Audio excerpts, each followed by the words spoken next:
Hello, my name is Coach Golden. I'm the head volleyball coach at the high school. Today we're going to be reading chapter 20 from Charlotte's Web, The Hour of Triumph.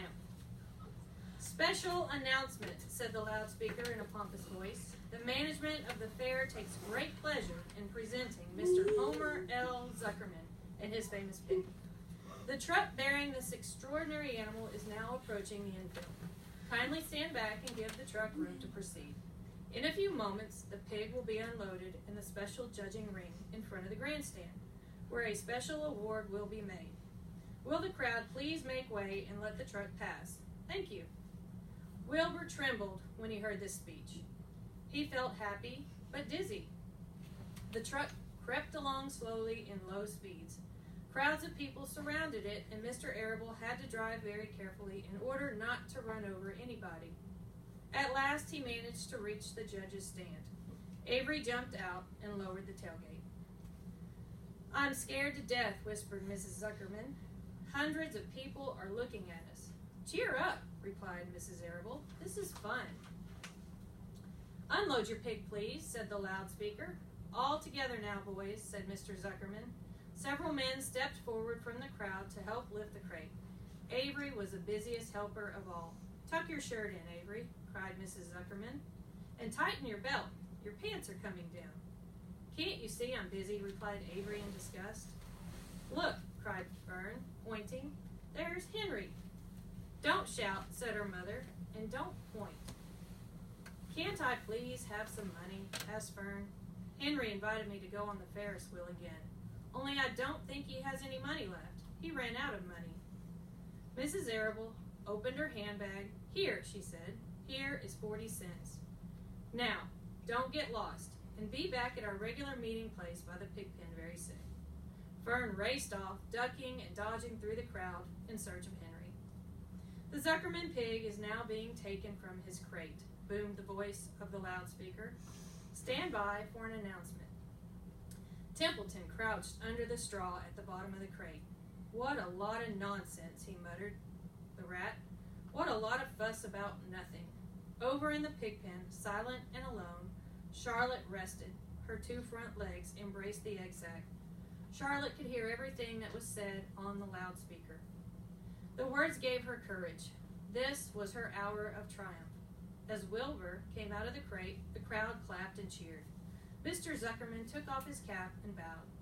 Lurvy pulled his big handkerchief from his pocket and wiped the sweat from the back of his neck. Avery knelt in the dirt by Wilbur's side, busily stroking him and showing off. Mrs. Zuckerman and Mrs. Arable stood on the running board of the truck. Ladies and gentlemen, said the loudspeaker, we now present Mr. Homer L. Zuckerman's distinguished pig. The fame of this unique animal has spread to the far corners of the earth, attracting many valuable tourists to our great state. Many of you will recall that never-to-be-forgotten day last summer when the writing appeared mysteriously on the spider's web in Mr. Zuckerman's barn, calling the attention of all and sundry to the fact that this pig was completely out of the ordinary. This miracle has never been fully explained, although learned men have visited the Zuckerman pig pen to study and observe the phenomenon.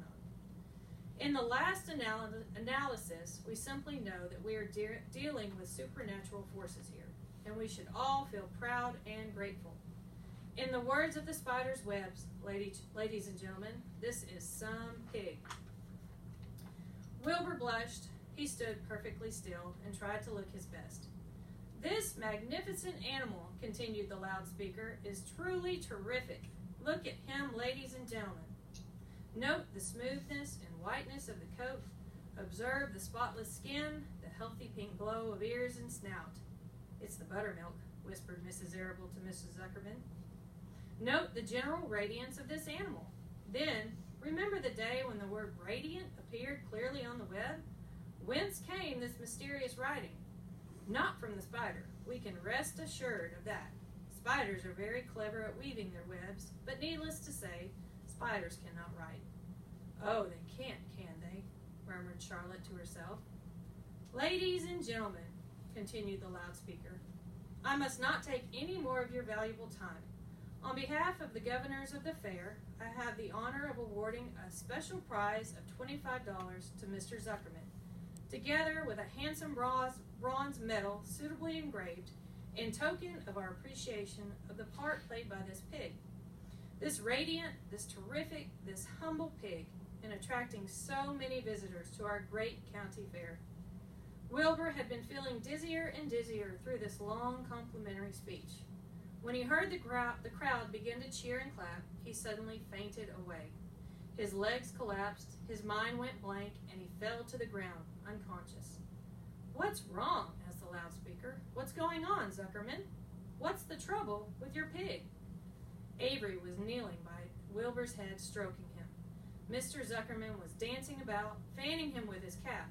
"He's all right," cried Mr. Zuckerman. "He gets these spells. He's modest and can't stand praise." "Well, we can't give a prize to a dead pig," said the loudspeaker. "It's never been done." "He isn't dead," hollered Zuckerman. "He's fainted. He gets embarrassed easily. Run for some water, Lurvy." Lurvy sprang from the judge's ring and disappeared. Templeton poked his head from the straw. He noticed that the end of Wilbur's tail was within reach. Templeton grinned. "I'll tend to this," he chuckled.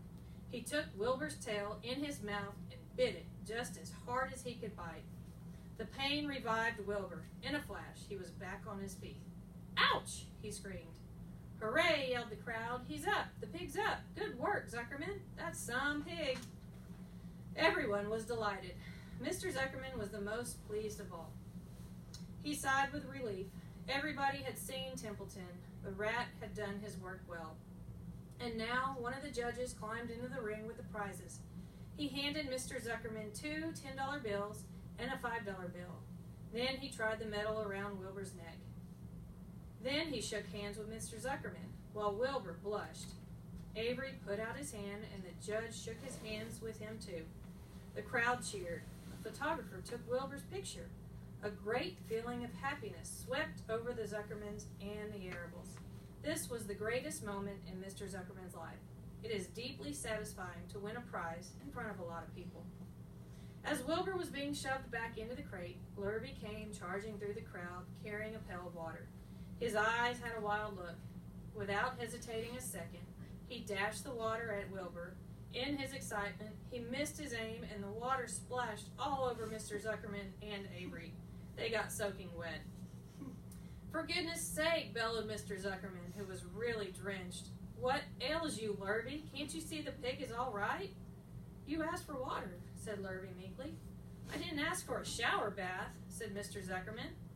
The crowd roared with laughter. Finally, Mr. Zuckerman had to laugh too, and of course, Avery was tickled to find himself so wet, and he immediately started to act like a clown. He pretended he was taking a shower bath. He made faces and danced around and rubbed imaginary soap under his armpits. Then he dried himself with an imaginary towel. "Avery, stop it," cried his mother. "Stop showing off." But the crowd loved it.